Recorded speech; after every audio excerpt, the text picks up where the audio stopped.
I recently put out the call for guest commentators to appear on McBLOG. I'm keen to see other people like you give your thoughts on some of the issues that we cover, presenting a conservative, pro-family, pro-life worldview on an issue.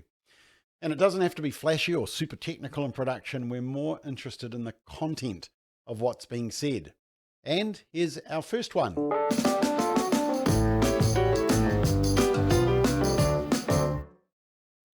So just before I introduce Marianne to you, one of the myths around abortion is that men can't talk about abortion.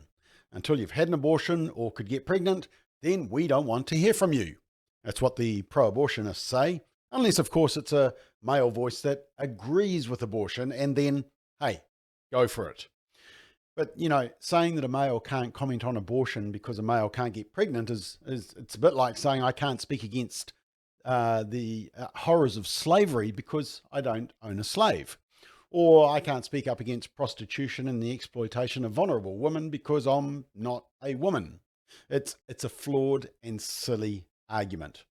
But anyway, what do women think on abortion? Apparently their view does count. And one person who has a strong view is Marianne Davidson-Beker. And she sent through this short video presentation of why she thinks abortion is not the answer. Now, note, it's not in a movie studio or anything. It looks like she's sitting in a nice sunny room somewhere in New Zealand. But have a listen to the content of her argument and see whether you agree or not. Hi. The woman's right to an abortion is one of the main arguments in the debate that we have. It's my body, my choice. Well, actually, is it? I agree entirely that it's a woman's choice who she sleeps with, who she has sex with, what protection she takes, if she takes the morning after pill, if she thinks she needs it.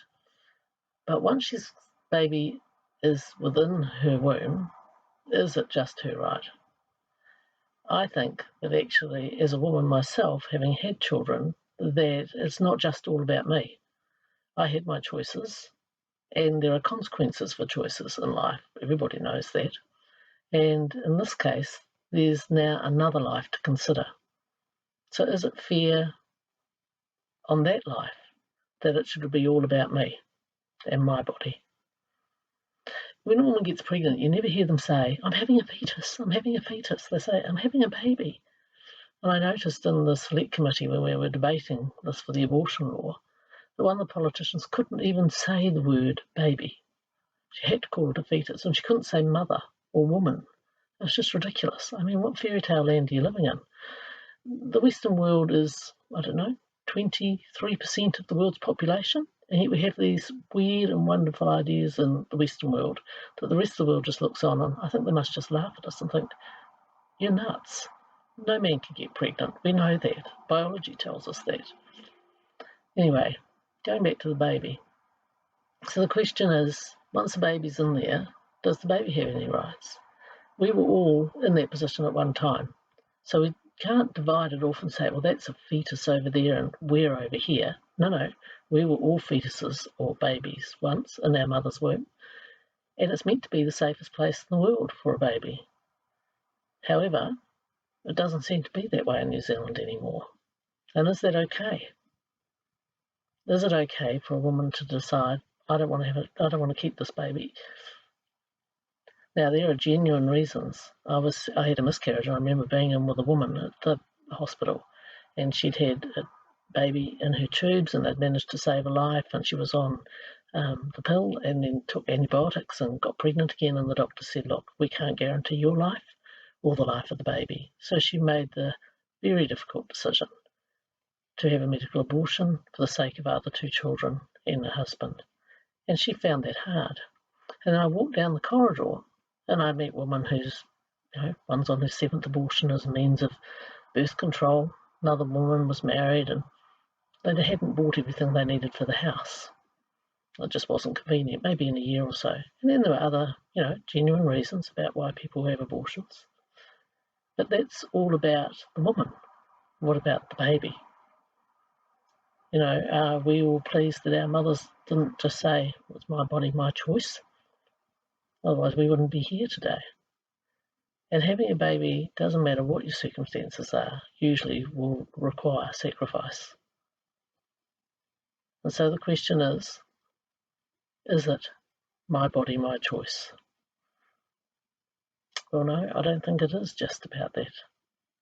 And my question is, where are all the feminists who should be saying, we should be proud that we can have children. We should be proud that we can get pregnant and carry on life and produce the next generation. It's not something to be ashamed of. It's not something we want to hide. It's something that we should be walking around really proudly. And I believe women and men are equal and different. And I think that to decide that you're going to have a baby is a major decision, but it's the responsible choice if you get pregnant. One other thing to think about is that when women have a baby, they're often quite emotional when you first find out. And I don't know that that's the best time to be making life-changing decisions that for many women last a lifetime, the decision that they made to have that abortion. I think if you're a woman, you know plenty of women who've had it, and there's no condemnation to the woman for making that choice. I think society has to do better to provide more support for women, and that is the answer, rather than changing the law so that you can have an abortion right up to birth. One other thing, when we marched in Auckland about the new laws, there were some girls on the side saying, my body, my choice, and there was a young guy there, and he said, oh, why are you marching? And I said, well, actually, if a baby is aborted up to birth and it's alive on the table but it needs support, the law means you're not allowed to help that baby. And he said, but that's terrible. And I said, yes, it is. And those laws reflect on what sort of society we are. I think we should support the most vulnerable, and the most vulnerable place you can be, it seems, in New Zealand at the moment is within your mother's womb.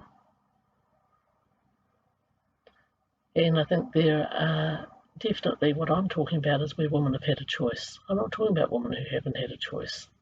I'm not saying, that there aren't cases where it is justified to have a medical abortion. But just, it's my body, my choice. I don't think that's a solid argument. Do you? Well, there we go. There's some food for thought. Well said, Marianne. Now, before we go, have you got something to say on an issue? Record it and send it through. There we are. Send it to that email address. You never know. You might be one of our guest contributors on McBLOG.